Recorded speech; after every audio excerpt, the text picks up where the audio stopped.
অস্ট্রেলিয়াকে ৯ উইকেটের ব্যবধানে হারিয়ে সিরিজে প্রথম ম্যাচটা জিতে যায় বাংলাদেশ।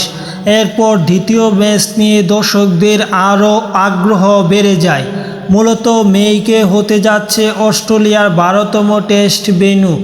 এই প্রথমবার এখানে কোনো আন্তর্জাতিক পুরুষ টেস্ট অনুষ্ঠিত হতে যাচ্ছে এবং সেই সুযোগেই সেখানকার প্রথম ম্যাচের যে পারফরমেন্স বাংলাদেশের, সে পারফরমেন্স দেখে মূলত দ্বিতীয় ম্যাচে দারুণ একটা লড়াই হবে এই ভেবে প্রথম ২ দিনের সব ক্রিকেট শেষ হয়েছে।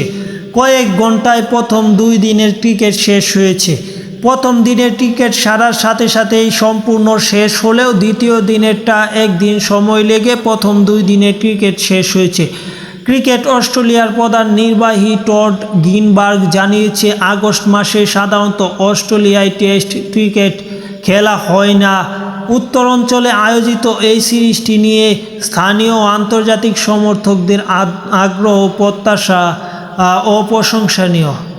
কুইন্সল্যান্ড সরকার ও ম্যাকের স্থানীয় কাউন্সিল জানিয়েছেন, এই ম্যাচকে কেন্দ্র করে আঞ্চলিক পর্যটন শিল্প ব্যাপকভাবে উন্নতি করছে। পাশাপাশি প্রথম ২ দিনের ক্রিকেটও শেষ হয়েছে, এটা জানিয়েছেন অস্ট্রেলিয়ার প্রধান নির্বাহী।